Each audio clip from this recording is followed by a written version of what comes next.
Hello, and today we're going to be showing you how to use a charcoal incense burner. Now, this is just a pretty simple brass one I picked up off Amazon. Comes with a little wooden base. Pretty much, not much to it. Um, Pretty much, it's pretty straightforward on how you do it. Some people like to flip the little screen over and put your charcoal on that. I don't. You'll need to put something of an insulating property inside, as in sand, salt, or just some ash, just something, because it does get really hot. Um, we'll just be using some good old fashioned sand on this one.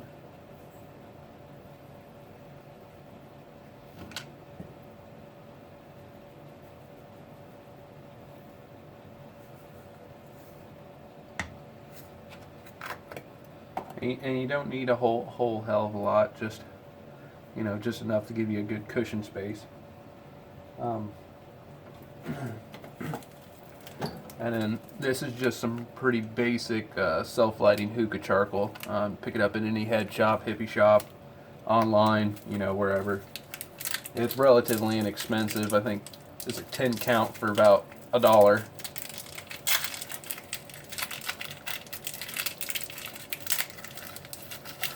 And it'll come in a little puck like that. Um, Not much to it. Um, I like the self. You don't have to get self lighting. I like the self light. Makes it a lot easier. Um, Obviously, I shouldn't have to say, but you shouldn't hold this while you're lighting it.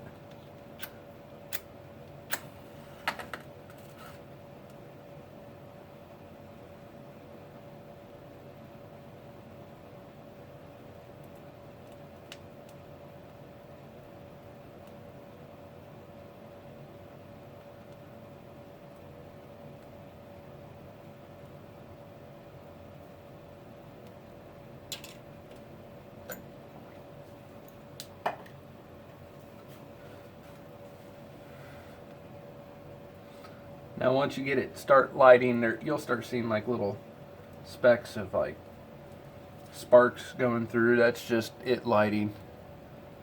Right now, it's already starting to throw off a pretty good amount of heat. I usually keep it out, kind of aerated, blowing a little bit, get it started, just to make sure.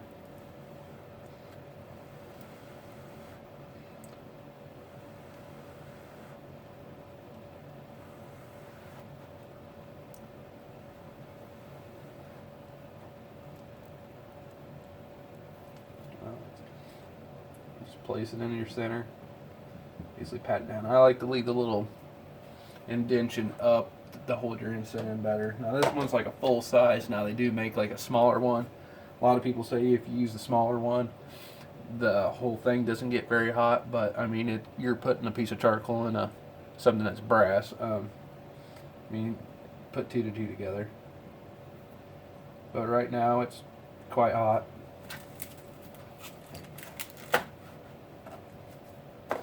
Now, as far as what you can use in it,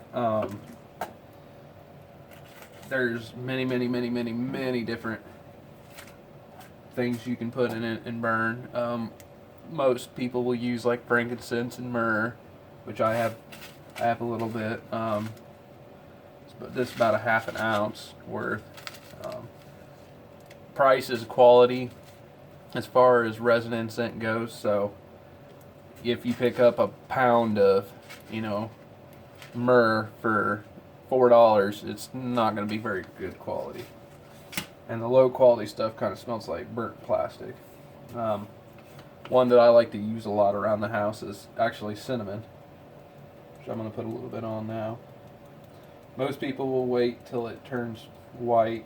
I'm a little bit more impatient.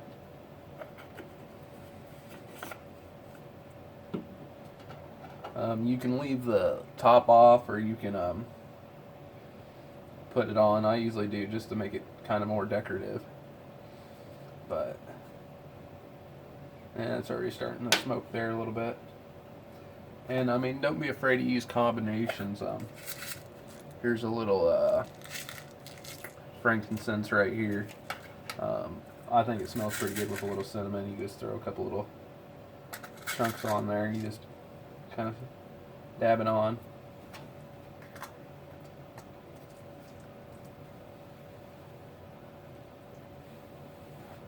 And there's not much to it after that. It's already starting to melt a little bit on the edge. The edges are usually the first ones to catch fire and it spreads in. Normally you'll wait for your charcoal to have a white ash all the way through it. That way you have a little bit of a insulating property between your resin and your charcoal. That way it won't like melt and clog it up, because with the lower quality resins I find that it clogs the charcoal up and it just doesn't burn very well, and it doesn't smell as good as you think it should. But yeah, there's not much to it. Like I said, I got mine off of Amazon. It was relatively cheap.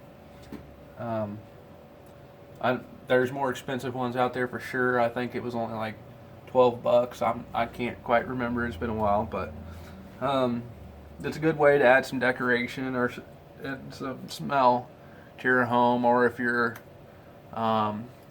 incorporate into your religious practices. But anyway, that's my video.